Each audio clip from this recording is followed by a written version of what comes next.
Hi all welcome back to mini blog. ಇವತ್ತು Sunday ರಜಾ ದಿನ.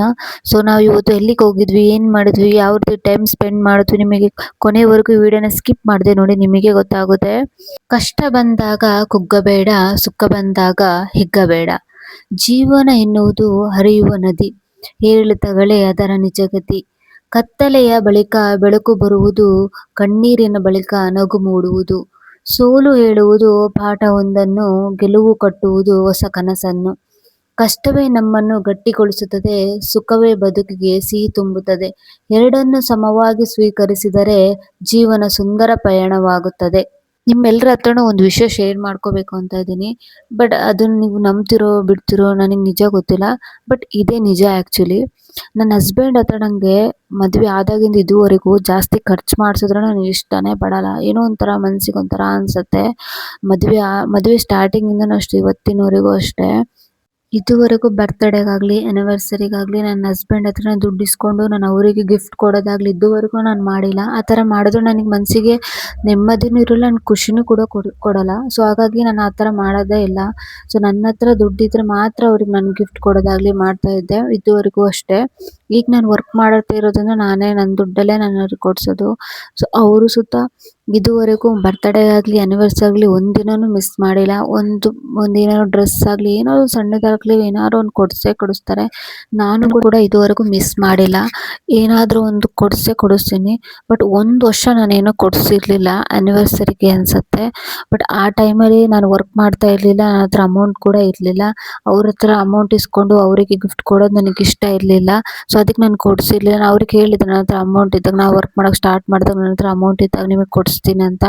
ಸೊ ಅದು ನಾನು ವರ್ಕ್ ಮಾಡೋಕ್ಕೆ ಸ್ಟಾರ್ಟ್ ಮಾಡಿದ್ಮೇಲೆ ನಾನು ಅವ್ರಿಗೆ ಕೊಡಿಸಿದ್ದೀನಿ. ಸೊ ನನಗೆ ಏನೋ ನನಗದು ಅವ್ರ ಹತ್ರ ದುಡ್ಡು ಇಸ್ಕೊಂಡು ಅವ್ರಿಗೆ ಗಿಫ್ಟ್ ಕೊಡೋದು ಇಷ್ಟ ಆಗಲ್ಲ ಇದುವರೆಗಾದರೂ ಅಷ್ಟೇ. ಎಲ್ಲಾರ ಶಾಪಿಂಗ್ ಹೋದರೂ ಅಷ್ಟೇ, ಶಾಪಿಂಗ್ ಹೋದಾಗಲೂ ಅಷ್ಟೇ ಅವ್ರ ಹತ್ರ ಎಲ್ಲಾರು ₹1,000 ಡ್ರೆಸ್ ಇದ್ದರೂ ಸುತ್ತ ನಾನು ಹೇಳ್ತೀನಿ ಇದು ಜಾಸ್ತಿ ಇದೆ ನನಗೆ ಬೇಡ ಅಂತ. ಅವ್ರು ನನಗೇನಾದ್ರು ಕೊಡ್ಸೋದಾದ್ರೆ ಸೊ ಆ ರೀತಿ ನಾನು ಯೋಚನೆ ಮಾಡಿ, ಅದೇ ನಾನೀಗ ವರ್ಕ್ ಮಾಡ್ತೀನಿ, ನನ್ನ ಹತ್ರ ದುಡ್ಡು ಇರೋದ್ರಿಂದ ನನಗೆ ಆ ₹1,000 ಆದರೂ ನನಗೇನು ಅನಿಸಲ್ಲ. ಇಷ್ಟ ಆದರೆ ನಾನು ತೊಗೊಬಿಡ್ತೀನಿ. ಸೊ ಅವ್ರು ಕೊಡ್ಸೋದಾದ್ರೆ ನಾನು ಆ ರೀತಿ ಯೋಚನೆ ಮಾಡ್ತೀನಿ. ಅದು ಯಾಕೆ ಏನಂತ ನಂಗೆ ಗೊತ್ತಿಲ್ಲ. ಅವರೊಬ್ಬರೇ ಕಷ್ಟಪಡೋದು ನಂಗೆ ಸ್ವಲ್ಪನೂ ಇಷ್ಟ ಆಗಲ್ಲ. ನೋಡಿ, ಇಲ್ಲಿ ಬ್ರಿಡ್ಜ್ ಹತ್ರ ಹೋಗಿದ್ವಿ, ನೀರು ಫುಲ್ ಆಗಿಬಿಟ್ಟಿತ್ತು ಮಾತ್ರ. ಇನ್ನೊಂದು ಸ್ವಲ್ಪ ದಿನ ಹೋದರೆ ಮಳೆ ಸಿಕ್ಕಾಪಟ್ಟೆ ಮೇಲೆ ಫುಲ್ ಆಗಿಬಿಡುತ್ತೆ ಮಾತ್ರ.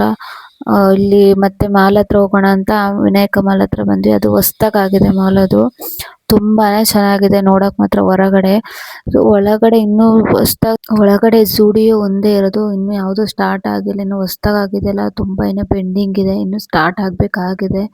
ಸೊ ಒಂದ್ಸಲಿ ಹೋಗಿ ಬರೋಣ ಅಂತ ಹೋಗಿದ್ವಿ. ಚೆನ್ನಾಗಿತ್ತು ಮಾತ್ರ, ಎಕ್ಸ್ಪೀರಿಯೆನ್ಸ್ ಚೆನ್ನಾಗಿತ್ತು.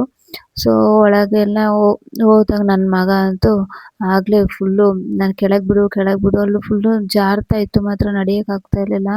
ಅದು ನನ್ನ ಸ್ಲಿಪ್ಪರ್ ಇನ್ನೂ ತುಂಬಾ ಜಾರ್ತಾ ಇತ್ತು. ನಿಧಾನ ನಡ್ಕೊಂಡು ಹೋಗ್ತಾ ಇದ್ದೆ ನಾನಂತೂ.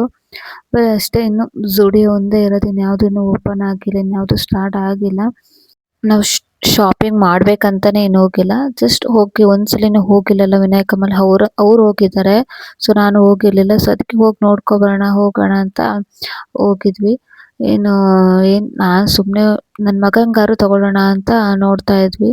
ಸೊ ಅವ್ನು ಅಲ್ಲಿಗೆ ಹೋದ್ರೂ ಸುಮ್ಮನೆ ಇರ್ತಾನೆ, ಅಲ್ಲೂ ಸುಮ್ಮನೆ ಇರಲ್ಲ. ಅದೆಂತ ಇದೆಂತ, ಅದು ಎಳೆಯೋದು ಇದು ಎಳೆಯೋದು, ಬಟ್ಟೆ ಎಲ್ಲ ಎಳ್ದು ಕೆಳಗೆ ಹಾಕೋದು. ಅಲ್ಲಲ್ಲೇ ಗ್ಲಾಸ್ ಇತ್ತು, ಆ ಗ್ಲಾಸ್ ಹತ್ರ ಒಂದು ಮುಖ ನೋಡೋದು, ನಗಾಡೋದು. ಅಯ್ಯೋ, ಅವ್ನು ಸುಮ್ಮನೆ ಕೂರೋದಿಲ್ಲ ಏನಿಲ್ಲ. ನಮಗಂತೂ ಇರ್ತಿರ್ತು ಸಾಕಾಗ್ತಿರುತ್ತೆ. ನಾವು ಆ್ಯಕ್ಚುಲಿ ಔಟ್ ಸೈಡ್ ಹೋಗೋದೇ ಕಮ್ಮಿ. ನನ್ನ ಮಗ ಎಲ್ಲಿ ಹೋದ್ರೂ ಸುಮ್ಮನೆ ಕೂರಲ್ಲ ಅಂತಲೇ ನಾವು ಹೋಗೋದೇ ಇಲ್ಲ. ನನ್ನ ಮಗಂಗೆ ಶೂ ಎಲ್ಲ ನೋಡಿದ್ವಿ, ಯಾವುದೂ ಅಷ್ಟು ಓಕೆ ಆಗಲಿಲ್ಲ. ನಾನೊಂದು ಜೀನ್ಸ್ ಪ್ಯಾಂಟ್ ಒಂದೆರಡು ತೊಗೊಂಡು ಹೊರಗೆ ಬಂದ್ವಿ. ಹೊರಗೆ ಬಂದಾಗ ಮಳೆ ಬಂದು ಎಲ್ಲ ನಿಂತೋಗಿತ್ತು. ನಾವು ಬೈಕಲ್ಲಿ ಎಲ್ಲಿ ನಿಂತ್ಕೊಂಡು ಹೋಗ್ಬೇಕಂತ ಅಂದ್ಕೊಳ್ತೀವಿ, ಸದ್ಯ ಮಳೆ ಬಂದು ನಿಂತೋಗಿತ್ತು. ಹೋಗಿ ನಾವೇನೂ ಔಟ್ ಸೈಡ್ ಏನೂ ತಿನ್ನಲಿಲ್ಲ, ಸೀದಾ ಮನೆಗೆ ಹೊರಟ್ವಿ. ಮೋಡ ಆಗಿತ್ತು, ಮತ್ತೆ ಮಳೆ ಬಂದರೆ ನಮಗೆ ಕಷ್ಟ ಆಗುತ್ತಂತ ಸೀದಾ ಮನೆಗೆ ಹೊರಟ್ವಿ ನಾವು. ಹೊರಡುವಾಗ ಫುಲ್ ಮೋಡ ಆಗಿತ್ತು ಮಾತ್ರ, ತುಂಬಾ ಚೆನ್ನಾಗಿತ್ತು ಮಾತ್ರ. ಕ್ಲೈಮೇಟ್ ಮಾತ್ರ ತುಂಬಾ ಚೆನ್ನಾಗಿತ್ತು. ಕಷ್ಟವೆಂಬ ಮೋಡ ಕವಿದರೂ ಭರವಸೆಯ ಸೂರ್ಯ ಮುಳುಗುವುದಿಲ್ಲ.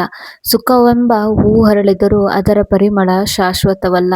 ಬದುಕು ಕಲಿಸುವ ಪ್ರತಿಯೊಂದು ಪಾಠ ಕಷ್ಟದ ಪುಟದಲ್ಲೇ ಬರೆಯಲ್ಪಟ್ಟಿದೆ. ಸುಖವು ಒಂದು ಕ್ಷಣದ ನಗು, ಧೈರ್ಯವೇ ಜೀವಮಾನವಿಡೀ ಜೊತೆ. Okay bye, I'll see you on the next video. Please like and subscribe Arpita ನಂದು ಯೂಟ್ಯೂಬ್.